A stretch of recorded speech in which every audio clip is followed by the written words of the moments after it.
Thank you and welcome to the show for today. You are watching Perspectives and I am host Alana McLaughlin.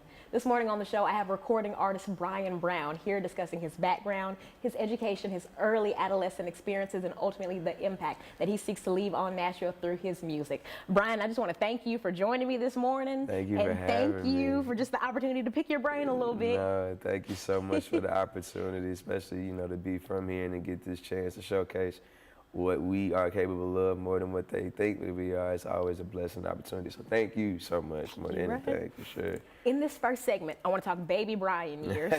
Like literally from like fresh out the womb, baby Brian. Yeah. Tell me where you're from, kind of what childhood looked like, what your environment looked like, and set up those early years. I am, before it was St. Thomas, I am a Baptist hospital baby. I was born at Baptist too, yeah. 422-93 at 7:22 in the morning. They call it East Nashville. I would like to call it out East. Middle class, everything was pretty kosher. Nothing was too crazy. Of course, like Nashville growing up wasn't as like pristine and maybe even now safer, as safe as it was as it is now. But we made through what we made through with it. I went to school all pretty much on the north side, Jones Padilla, John Early, Head, and then I graduated from MLK in 2011. So I went to John Early too. That is so crazy. Yeah, my mama got me out of there. My mama did.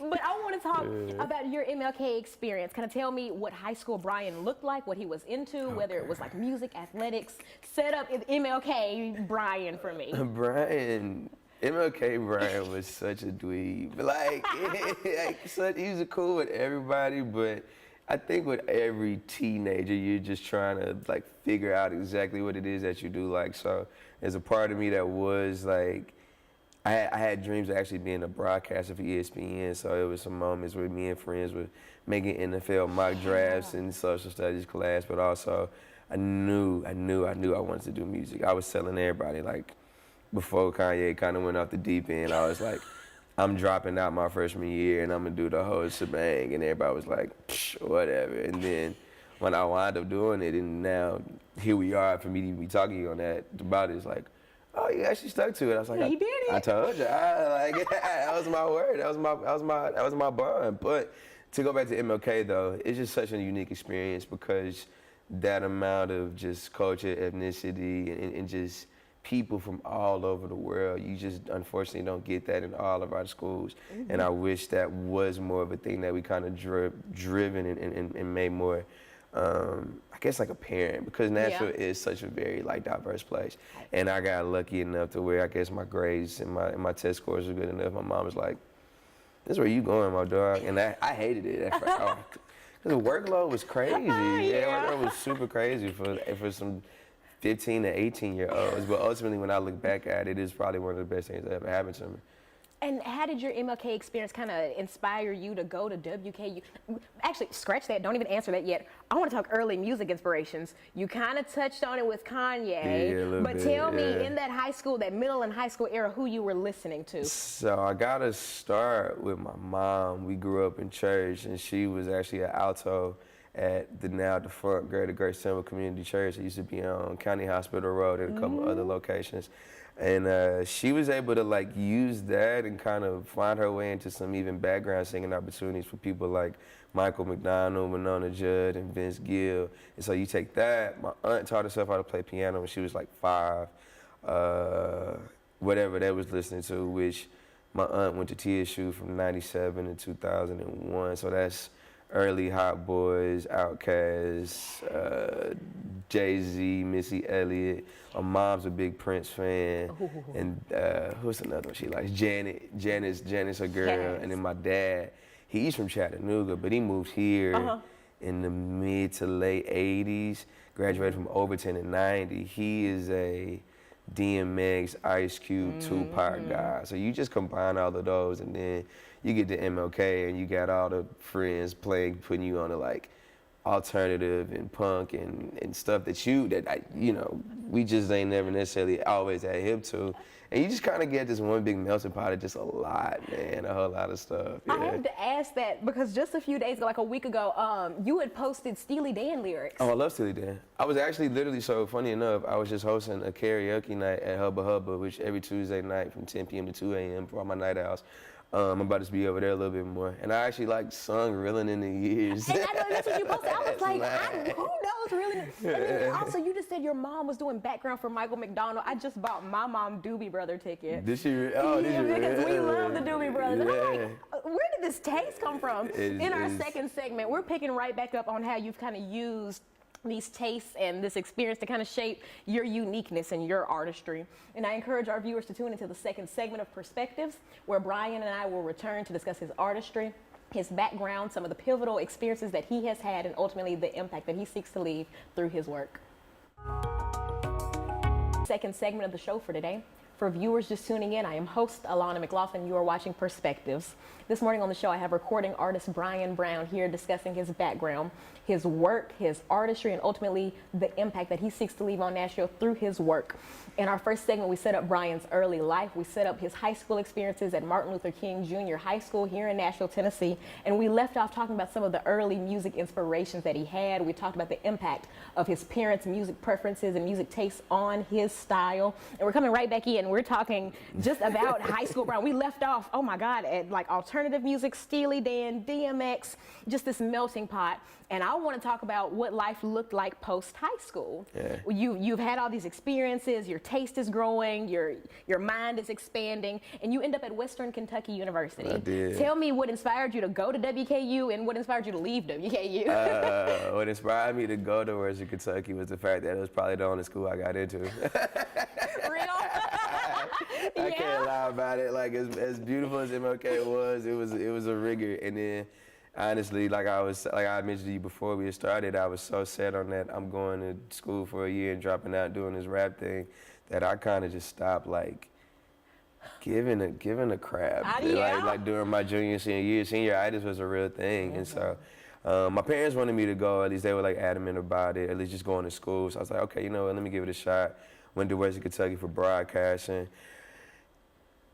Western Kentucky's a good school. Right. Bowling Green, Kentucky, on the other hand, it's just nothing to do there. And so it was just easy for me to get distracted and kind of wane off to do just stuff that I shouldn't have been doing. And so ultimately I was like, all right, I ain't finna waste no more of y'all money, parents. Like, let me just go ahead and get out of here and stuff. But I appreciated it because that 1 year taught me a lot in terms of like networking, connecting, how to talk to people and such like that. But it was fun, but it definitely, yeah. It wasn't working out. It ran its course. So now tell me about coming back to Nashville, telling your parents that you have dropped out and kind of what life looked like afterwards. So my mom, she was okay with it. My dad took it a little harder, and I can't necessarily understand why he did, but they both were like, I mean, at least you tried, you know? So there was that. And so after that, you have just the processes of me, you know, in the workforce, in the work field, trying to find a way.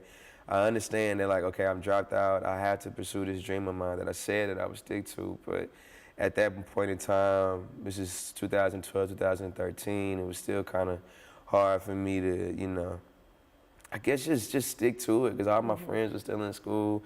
Everybody else was, like, having fun and figuring themselves out. Meanwhile, I'm like, I don't know what I don't know what's going on right now. And so ultimately, we fast forward to summer of 2013, unfortunately, I lost a friend to suicide. And that in and of itself was pretty much the catalyst to be like, all right, dog, you got to do something. And I wasn't feeling like that. And that in and of itself, it happens and it's unfortunate, but it can happen to anybody. And it's one of those things where I was like, man, you got to do something with your gifts. Because he was actually a freestyler and an artist himself. And he was just one of those people that always brought a smile and a spirit to the occasion. So I was like, okay, I got to do something, if not for myself, at least for him on his behalf, you know. And so. And take me through kind of how you took that pain and what it turned into. It turned into this one little crazy song called Newports, man. I still get asked about it to this day. If you be like, you smoke cigarettes? I'm like, nah, not anymore. Like, I had a moment. Not anymore. I had a phase with it because I was just going through some stuff at one point in time. But no, that's just how I was 20 years old. I was anxious. I was full of angst. I was just so confused and trying to, find my way. And my friend Dalton, I was talking about committing suicide, and then I lost a friend to a drowning incident at Percy Priest in 2009. And those two just kind of just had me frustrated because I'm like, dude, what?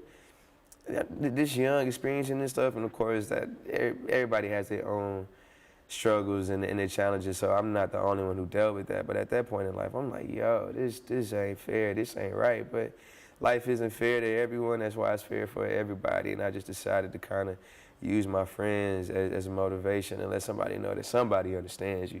And from there, that started my process of writing my first EP, 722, which I had dropped in 2014 in February. Okay. And that wound up winning best mixtape or best EP in the Nashville scene.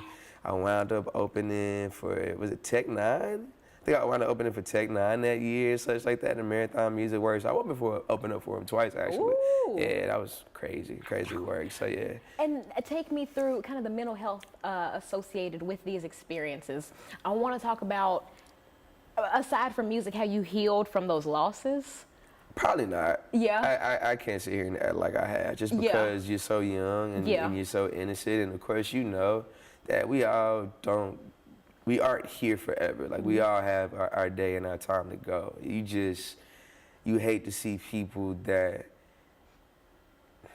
not necessarily, nobody quote unquote deserves it, but it's why them of all people? Like the good die young. Yeah, and to see them go so early, it never leaves you, it never goes away. So I do my best to, even when I'm feeling down, I try to hold my head high for them, because that's what they want me to do. And they brought the energy and the charisma into this world that was undeniable and infectious, and the least I can do is, at the worst, put a smile on my face and just keep going whenever I'm feeling down. Because somebody might need that way more than I realize and stuff like that. So, yeah. And it's kind of interesting. I wanted to ask you that because we're in May right now, which is Mental Health Awareness Month. I didn't know that. Wow. Okay. I know, right? And I've specifically been talking to Black men about mental health this month, specifically because I know that in our community, therapy, counseling, medication, kind of those resources can be frowned upon. A lot of times, especially if you grew up in kind of that traditional Southern Black household, it's you need to pray about it. Yeah. You need to get over it. Suck it up. Right, yeah. And it's worse for men. Especially our young Black men who are experiencing violence, who are experiencing trauma. And I always like to ask my guests who have experienced those losses, kind of how did you deal with it? And you're the first to actually be honest and say that, hey, I'm not fully healed from this, but I'm working through it. And these songs, this music, that is my therapy, that is my release. Now, granted, I'm not going to ever say that I won't go to therapy or anything like that. I feel like that's when you're ready for that moment in time. But for right now, I at least have to figure out these answers within myself in order to be able to have this one-on-one conversation and one within therapy to even, have the moment to be that vulnerable and to be that honest, because that's not always an easy thing. But if I can do it with myself first, and maybe I could just do it with anybody, because you got people all around the world listening to whatever I say and what I do. So I guess it's working. Come on, it's I guess it's working. Whatever I'm doing, whenever I'm penning these frustrations and these thoughts, if they're relating to somebody, then I've done my job and I've done my part. And in our final segment, we're going to come back on the actual impact of this music. We're going to talk about the reception here in Nashville, some of the things that you've had your hands in, and ultimately ways that people can connect with you. And I encourage our viewers to tune into the final segment of Perspectives, where Brian and I will return to discuss his artistry, his background, and the impact that he seeks to leave on Tennessee music. Welcome to the final segment of the show for today. You are watching Perspectives, and I am host Alana McLaughlin. This morning on the show, I've had Brian Brown here discussing his background, his artistry, his career, kind of some of the early musical inspirations, and ultimately the impact that he seeks to leave on Tennessee through his music. In our first two segments, Brian set up kind of early life, collegiate experiences, early music experiences, some of his pivotal adolescent experiences. And if you've missed those first two segments, I encourage you to go back and watch them in their entirety, because Brian's story is awesome. We're coming back in this final segment to talk about current life for Brian. We're talking about some of the projects that he's been included on, some of the projects that he is working on now, and ultimately ways that Nashville communities can support him. We're coming right back in. You, my friend, were just on Starlito's project, regretfully. Tell Tell me about working with Starlito. That was hilarious. It was fun. It was unique just because, of course, growing up here, born and raised, he's the epitome of independent success and consistency. And of course, I've had friends and peers be like, when is it gonna happen? Blah, this and that. And my thing was, when it happens, naturally and organically, it's such. And so, let's go back to December of 24. He had hit me up like probably right around Christmas and said that he was working on something. He was at the just recently shut down Nashville Black Market Studios over on the east side, and he said, "Hey, come through and record something." And they were actually, funny enough, you've had him on here a couple times. Big Top.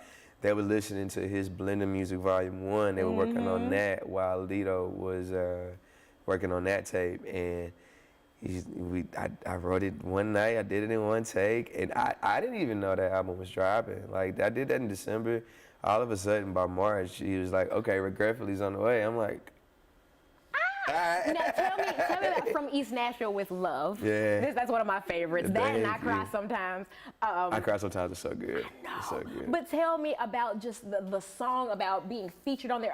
Kind of how much did you have your hand in it? Did you have your hand in like the beat production and the verse?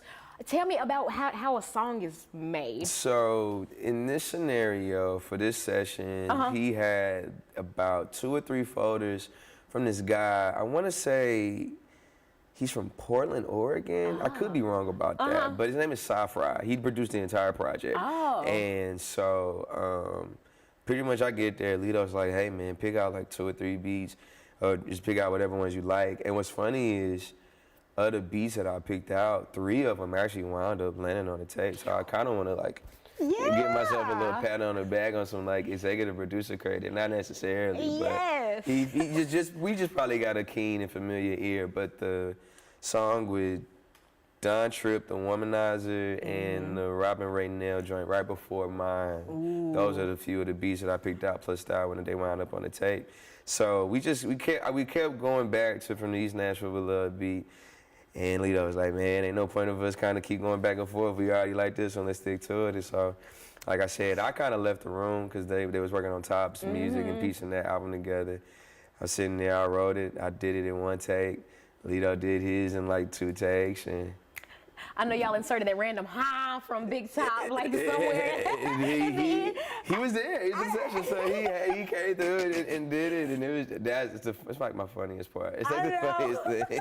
And it's like right at the end, and it's just like out of nowhere. But just seeing you talk about that and like light up like that, I love that. Starlito is like neighborhood hero. Yeah, for sure. And he like extended his time to me. He sat in this very same chair, and we just had to kind of give him his flowers real quick because he really he earned it.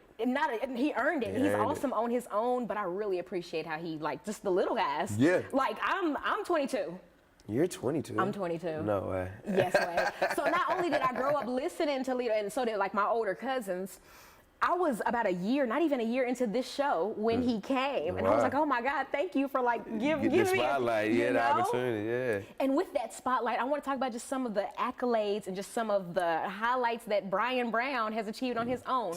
One of the biggest resources that I used to prepare for this episode was the Nashville Scenes article about the 722 anniversary. Oh yeah. And now, was that at the Basement East? Yes, it was. Yeah. Yes, it was. And I read through that. I'm like, God, his 12-year career, and they know how to. They know how to the scene. I shout out my people at the scene. I got a few that they know how to eloquently piece about the boy for sure. Yeah. Please tell somebody I'll have a journalism degree in like 2 years, and I love to write. I'll gladly make sure I throw you that alley for sure. But take me through other projects. Ghetto's Him. Yeah. Take me through just anything that you want to throw out that can kind of describe what Brian Brown is as an artist. Man, I am actually working on a project right now. It's called Ghetto Optimism. And I think that's kind of essentially what I do in the first place. I mean, just because I'm from the ghetto doesn't make me as such.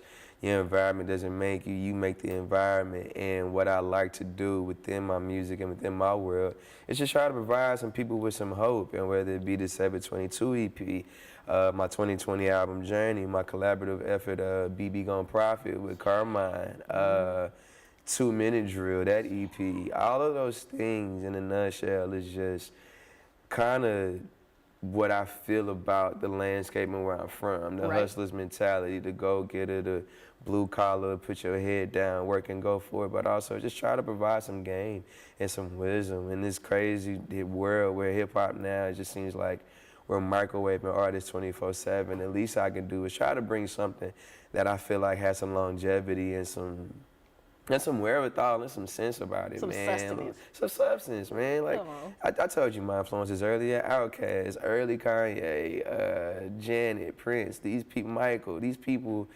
As much as it was about the music and how fun it was about something. It was about standing on some type of principles and morality. So I do my best to just be as honest and truthful about what my world around me and kind of give my 2 cents on whatever I'm doing as best as I can, you know. Brian, in these last about 2 minutes of this segment, one, I want you to just give me a statement, right? A statement that describes how you want to be remembered. After you're dead and gone, you're turned to dust, how you want your music to impact communities, how you kind of as a figure, as a performer, want to be remembered. And that's what we're going to start with. But tell me kind of the impact you seek to leave. You kind of jumped the gun by telling me, like, giving that hope and that optimism back. But I want to hear from you. How do you want people to look at Brian? My motto, I should have brought you a shirt. I forgot. I forgot it. That's on my bad. But my motto is if you got a chance, take one. Because you never know when this world is going to put your date and your time on it, and you never know when the opportunity is going to be in front of you. You're So right. the least you can do is hop up out the bed, and if you got an opportunity and a breath to make a difference, do that. And that's essentially what my career has been so far. I took a chance on myself. I took a risk, and now 12 years later, I'm talking to you right now on your show, and it's a heritage show. Like this is passed down, brought on to you. So this is nothing but just an extension of that, which is a continuation of letting people know that we are just more than guitar boots and cowboy licks and stuff around here, man. There's some depth around here, and I just want people to know that you can do it. You can do it. You just got to believe in yourself, and you got to be willing to just take that risk. And as long as I'm willing and I'm breathing, I will let people know that you got a chance to do such. So just take that chance. Heck yeah, Brian. Yeah. Use this last about minute. Plug yourself in. I want Instagram, Facebook's digital streaming platforms, and upcoming events. Give the community ways that they can connect with you and support with you after this episode. You've got World of Brown, WORLD. Everybody thinks I'm always saying Word of Brown. I'm country, but it's World of Brown. Instagram, Twitter, SoundCloud, Brian Brown on Apple Music, Spotify. Title is Brian with an I. Brian's with a Y. I don't know about him. I can't trust him. I don't make the rules. That's just my little running joke I got. Opening for Starlito and Don Tripp and Eddie Valero at the Eastside Bowl May 31st. June 7th, I'm at Rudy's Jazz Room. July 12th, I'm at the Lake Grade. Am I forgetting one? And the rest of them are on your social medias. Yes. Anything you're forgetting? World of Brown, Brian Brown. I think that's about it. That's about it? Yeah. That sounds good. Thank you, Brian, for sharing your morning with me and sharing your story. And to our viewers, thank you for the opportunity to share the stories that matter most to Nashville. I wish you a good morning.